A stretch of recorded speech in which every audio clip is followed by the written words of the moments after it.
Grandpa had a way of making me feel seen without making a big production out of it. "Want to watch Roman Holiday again?" he'd ask after a long day of fishing. "I bought those chocolate cookies you like." Those moments weren't grand or flashy like Jennifer's achievements. They were quiet, simple, and real. While my parents were driving across state lines to deliver spending money to Jennifer, I was learning how to play poker with Grandpa, using M&Ms for chips. 5 years passed in a blur of family dinners and achievements. All Jennifer's, of course. She graduated college with honors, landed a job at a prestigious firm, and started dating Tom, who my parents immediately declared was perfect for her. Meanwhile, I was preparing for my own college journey. The day I left for college, Grandpa hugged me tighter than he ever had before. His embrace felt different somehow, more urgent, more final. "I love you so much, Maya," he whispered in my ear. "Never forget that." I laughed it off at the time. "Grandpa, you're acting like we'll never see each other again. I'll be home for Thanksgiving." He just smiled that gentle smile of his and patted my cheek. "Just remember what I said, kiddo." 2 months into my freshman year, Mom called. Her voice was breaking as she told me Grandpa had died in his sleep. The world stopped spinning for a moment. I sat there on my dorm room bed, phone pressed to my ear, unable to process the words, unable to breathe. The funeral was on a crisp autumn day. After the service, we all gathered in Grandpa's attorney's office for the reading of the will. Jennifer sat primly in her designer black dress, while I fidgeted in the scratchy department store one I'd bought last minute. "To my daughter Sarah," the attorney read, "I leave the sum of $50,000. Mom nodded, squeezing Dad's hand. "To my granddaughter Jennifer, I leave the sum of $300,000. Jennifer's face lit up like a Christmas tree. She immediately turned to Tom, who'd been hovering by her side throughout the funeral. "Baby, we can have that dream wedding now, and still have enough to start our restaurant." "And to my granddaughter Maya," the attorney continued, "I leave my house on Maple Street, including all its contents and the surrounding property." The room went quiet for a moment before Jennifer burst out laughing. "Oh my God! Maya got the old house. That's hilarious." She wiped tears of mirth from her eyes. "Don't worry, sis, maybe you can sell it and buy yourself something nice, though I doubt anyone would want that creaky old place." "Jennifer," Mom scolded half-heartedly, but she was already smiling at her elder daughter's plans. "We'll have the wedding in spring," Jennifer announced, completely taking over the somber moment. "Tom and I already have the perfect business plan for an authentic Italian restaurant. This is exactly the capital we needed." True to her word, Jennifer threw herself into wedding planning. It was a spectacular affair. White doves, ice sculptures, a 5-tier cake, and what felt like half the town in attendance. I stood next to her in a bridesmaid dress she'd chosen, watching her marry Tom in what Mom called the social event of the season. Before the honeymoon tan had even faded, Jennifer and Tom opened their restaurant. They called it Bella Vita, beautiful life. The local paper did a feature on them, praising the young entrepreneurs for bringing authentic Italian cuisine to our small town. Mom and Dad framed the article and hung it in their living room. Meanwhile, I tried to figure out what to do with my inheritance. The property taxes weren't insignificant, and maintaining that big old house wouldn't be cheap.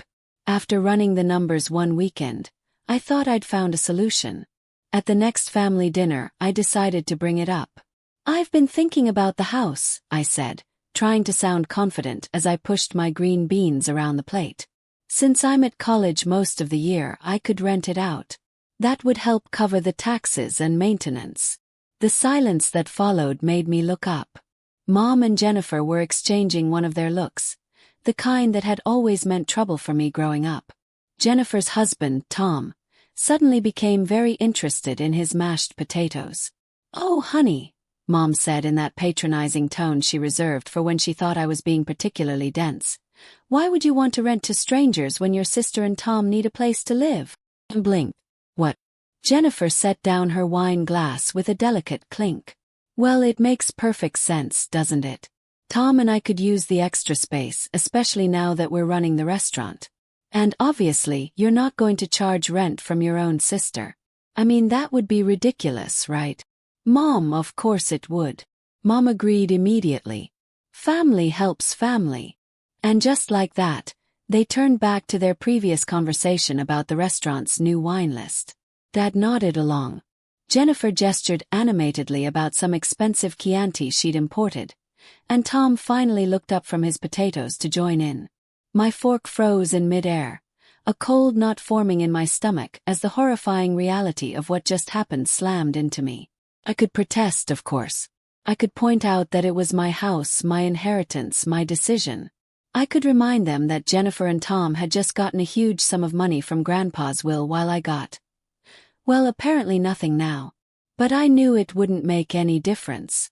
They'd look at me with that familiar mixture of disappointment and annoyance they always did when I didn't go along with their plans. Mom would sigh and remind me about family loyalty. Jennifer would make subtle jabs about my selfishness for weeks.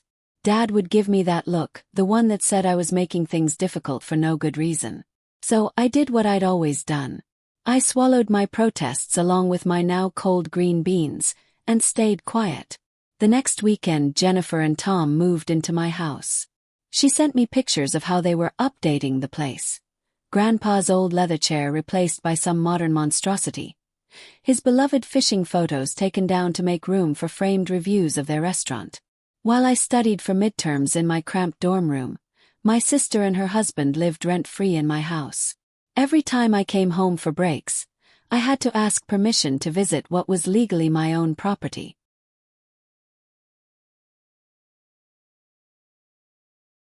My family left me out of the Christmas trip to Hawaii. All because my sister requested it. What if your dream vacation, the one you slaved for, became the ultimate symbol of your family's betrayal? Imagine saving every single penny, only for your own sister and parents to steal that money, go on your trip, and then expect you to house sit. That happened to me. And let me tell you, it was the last straw that finally made me realize I didn't need their approval or their love. It was a warm evening in July, 3 years into my college journey, and I was driving up to my parents' house for summer break. These visits, they had a predictable, almost painful pattern. Mom's overly enthusiastic hugs, Dad's awkward pats on the back, and then endless, vaguely patronizing questions about my studies that never quite masked their profound disinterest in anything beyond my GPA. "Maya, honey," Mom called from the porch, practically vibrating with excitement. "You're just in time for dinner. And guess who's coming over?" I didn't need to guess. Never did. Jennifer, my older sister, and her husband, Tom, had made it their personal mission to drop by whenever I was home. It felt like they needed to remind everyone, especially me, of their glittering, perfect lives, their so-called success story. Sure enough, 2 hours later, we were all seated around the dining table. Mom had pulled out her special occasion tablecloth, the one with the delicate lace trim that only ever saw the light of day when Jennifer graced us with her presence. "So," Jennifer announced, setting down her fork with that theatrical flair she'd perfected over the years, "Tom and I have been thinking. We should all go to Hawaii for Christmas." Mom, bless her heart, literally clapped her hands like an excited schoolgirl. "Oh, that would be wonderful." Dad beamed with pride. "What a fantastic idea, sweetheart." Then Jennifer turned to me, that familiar, condescending smile playing on her lips. "Maya, do you think you can afford it? Or should Big Sister help you out?" My face was on fire, a hot flush of embarrassment and anger. But I forced my voice steady. "I can manage my own expenses, thanks." "Are you sure?"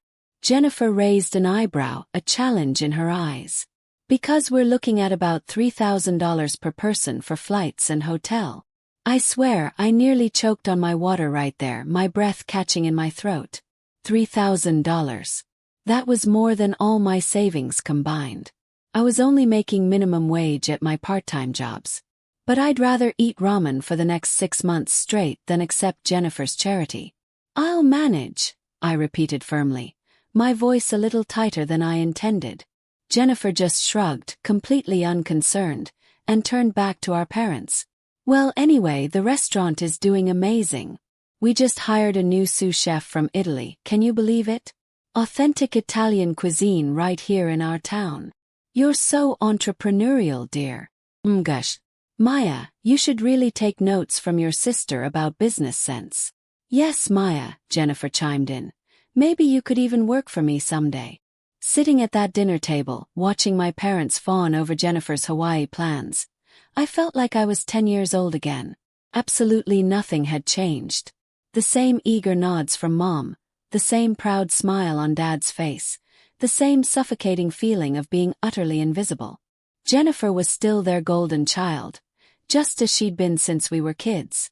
5 years between us might as well have been 50 for all the difference it made in how our parents saw us. They never said it outright, not in so many words, but their actions spoke volumes. Jennifer was the one they believed in, the one they were sure would make something of herself. Hey, remember when Jennifer won the school business competition in 10th grade? Dad would often reminisce. We knew right then she had that entrepreneurial spirit. The funny thing is, they weren't cruel about it. They never deliberately hurt me or put me down. They just forgot I was there sometimes. Like I was a background character in the Jennifer show. They'd remember to ask about my grades or if I needed anything, but their eyes would always drift back to Jennifer, waiting for her next achievement to celebrate. Thank God for Grandpa Joe.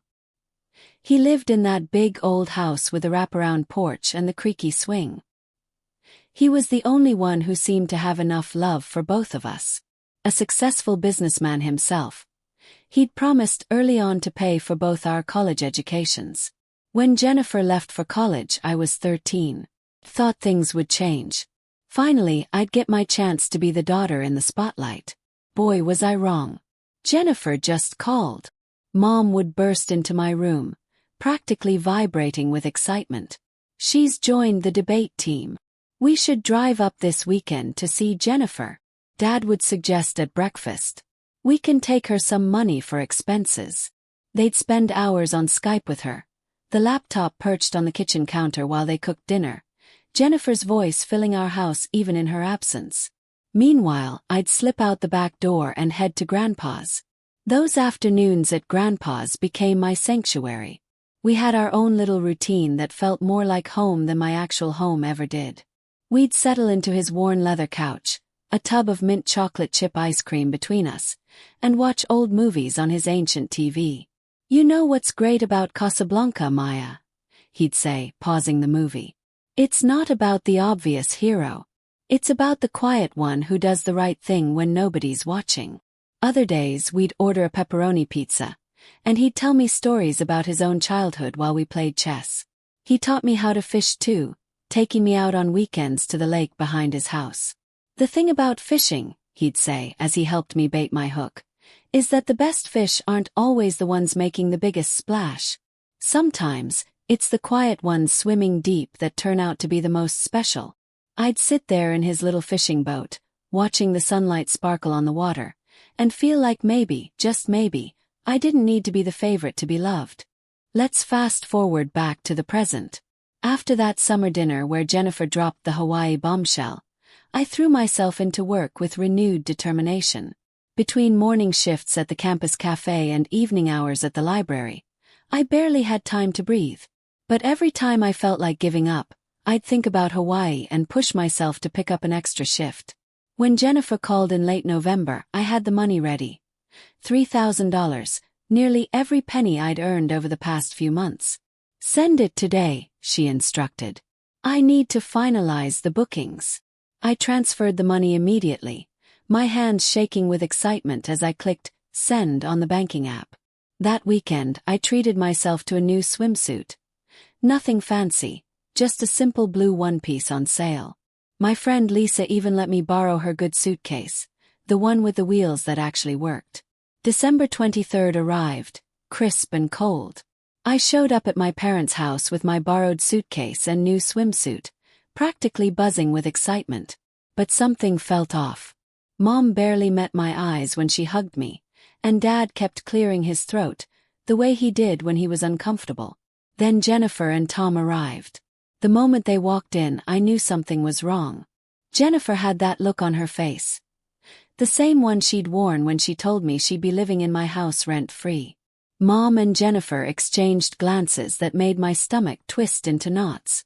We sat down to dinner, and for a few minutes, there was only the sound of forks against plates. Then Jennifer set down her wine glass and cleared her throat. "We need to discuss something," she announced. "The restaurant. Well, we've hit a rough patch. The numbers aren't what we projected." Mom reached over and squeezed her hand supportively. I noticed she already knew. "We've had to make some tough decisions," Jennifer continued, her voice dripping with fake regret. "We've had to cut some expenses, including our contribution to the Hawaii trip budget." My fork froze halfway to my mouth. "So," she went on, gesturing between herself, myself, Tom, and our parents, "we've all discussed it, and we think the best solution is for Maya to sit this one out." The room started spinning. "But I already paid my share," I managed to say, my voice barely a whisper. "Yes, well," Jennifer smiled, that condescending smile I knew so well, "that money will help cover the rest of our expenses. We couldn't possibly cancel on everyone. And Tom and I never even had a proper honeymoon because we went straight into the restaurant business." I looked at Mom and Dad, pleading with my eyes, waiting for them to say something, to object to this insanity. But they just sat there. Mom still patting Jennifer's hand. Dad studying his plate as if it held the secrets of the universe. "I paid my share," I said again, my voice shaking now. $3,000. That was all my savings. "Maya," Mom snapped, her tone sharp enough to make me flinch. "Family helps family. Jennifer and Tom are going through a difficult time with the restaurant. The least you can do is be understanding." "Understanding?" I whispered, disbelief lacing my words. "Yes, understanding. Besides, someone needs to watch the house while we're gone." Mom turned back to Jennifer. "Now, about the hotel arrangements." I stood up so abruptly my chair scraped against the floor. Nobody even looked up. Nobody even noticed. I climbed the stairs to my old bedroom, the sounds of their cheerful conversation floating up behind me. They continued chatting and laughing as if they hadn't just stolen my money and crushed my dreams. Lying in my childhood bed that night, staring at the glow-in-the-dark stars Grandpa had helped me stick on the ceiling years ago, I made my decision. A quiet, cold, and utterly firm decision. The next morning I played my part perfectly. I stood on the front porch, smiling and waving as they loaded their luggage into 2 waiting taxis. "Don't forget to water Mom's plants," Jennifer called out, adjusting her designer sunglasses. "And check the mail every day," Mom added. "Don't worry about a thing," I assured them, still smiling, a chill creeping into my tone that they blissfully ignored. Jennifer leaned out the taxi window. "I'll send you lots of photos, so you won't feel left out." She laughed as if she'd just made the funniest joke. I kept waving until both taxis disappeared around the corner. Then I walked straight to my car and drove to Grandpa's house. My house. Tom and Jennifer's belongings were everywhere. Her clothes filled the closets Grandpa's suits once occupied. Their pretentious art hung where his fishing photos used to be. Their wedding photos sat on the mantel where Grandpa kept our chess set. I started in the master bedroom, pulling out suitcases and boxes, methodically packing everything: designer clothes, expensive shoes, Tom's custom-made suits. All of it went into boxes and bags. I found their important documents in Grandpa's old study and packed those too. The moving company charged me triple their usual rate for Christmas Eve service, but I didn't care. Not one bit. My next stop was a 24-hour locksmith. He also charged a holiday premium, but again I didn't care. I watched with grim satisfaction as he changed every single lock in my house. I drove back to campus, arriving just as my friends were starting their orphan Christmas celebration. Our nickname for the holiday party we threw for students who couldn't or didn't want to go home. "Maya!" Lisa exclaimed when I walked in. "I thought you'd be in Hawaii by now." "Change of plans," I said, accepting the cup of hot chocolate she offered. I took a deep breath. "But you know what? I think I'm exactly where I need to be." For a week, my phone buzzed constantly with Jennifer's updates from Hawaii. Each notification felt like a deliberate jab to the ribs. Living our best life. Read the caption under a photo of Jennifer and Tom sipping cocktails on the beach. Making memories with the people who matter most, accompanied a sunset dinner picture. My Instagram feed became a showcase of their perfect Hawaiian vacation. Jennifer lounging by infinity pools, Mom and Dad smiling at a luau, Tom trying to surf. Every photo was carefully filtered and captioned with nauseating platitudes about family time and much-needed breaks from running a business. The worst was her post about knowing when to step back from work and enjoy life. That one came with a photo of all of them holding champagne glasses at a New Year's Eve party, paid for with my savings. Then, early on New Year's Day, my phone exploded. Maya, why are all of Jennifer's things in our living room? MOM, call me immediately. Dad, what the hell did you do with our stuff? Jennifer, the locks aren't working, did you change them? Tom. I watched the messages roll in, my phone buzzing like an angry hornet.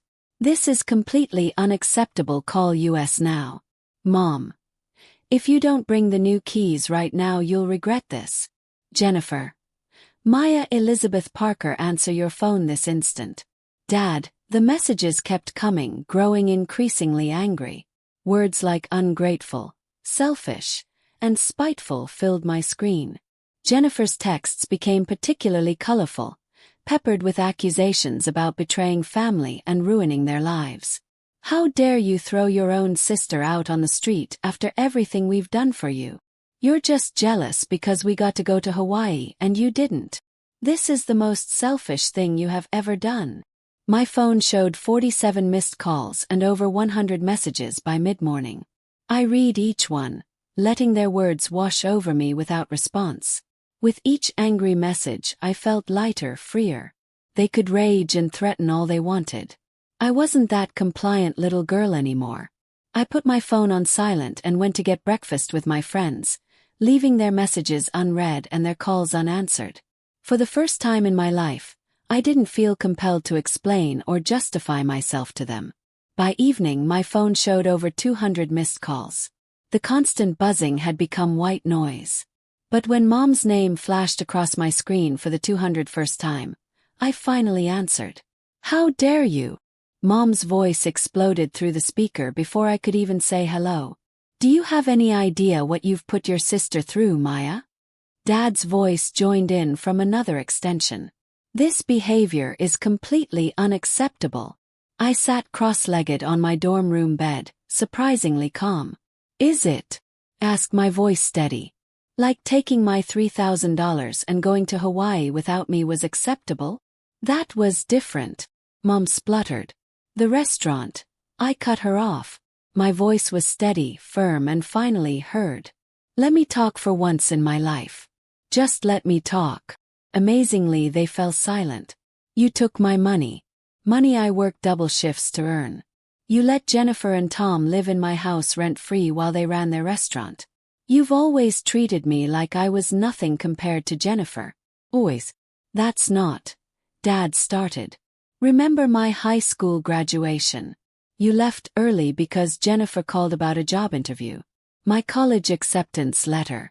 You barely looked at it because Jennifer had just started dating Tom. Every achievement, every milestone in my life has been overshadowed by Jennifer's latest whatever.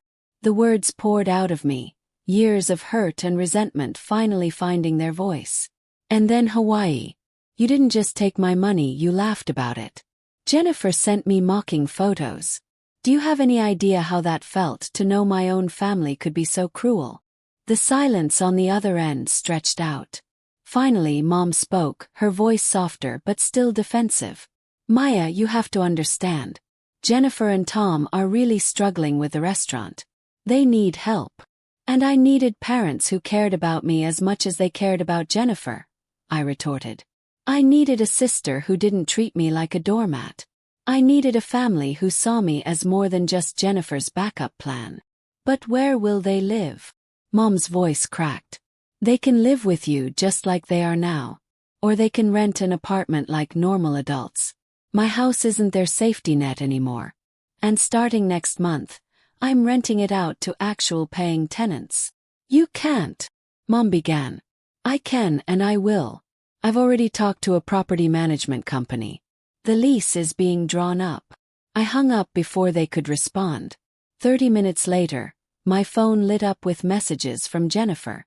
You vindictive witch. Read the first one. You've ruined everything. I hope you're happy now that you've destroyed our lives. Each message was nastier than the last, a stream of vitriol that would have devastated me a year ago. Now I just turned off my phone and went to sleep. That was a year ago. I'm in my senior year now, and I haven't spoken to any of them since. Through the family grapevine I hear things. The restaurant finally went under completely. Jennifer and Tom are still living with our parents, supposedly regrouping before their next venture. Meanwhile, the property management company I hired found excellent tenants for Grandpa's house. The rent they pay covers taxes, with enough left over to build a decent savings account. I'm careful with the money. I think Grandpa would be proud of that.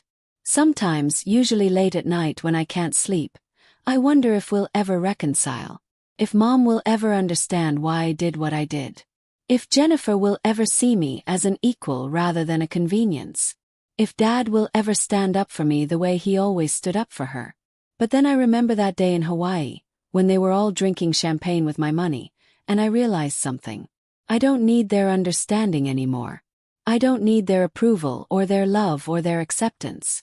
What I need, what I finally have, is my self-respect. I'm curious, what would you have done in my shoes?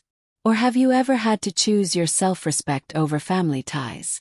Let me know in the comments below. I really want to hear your thoughts.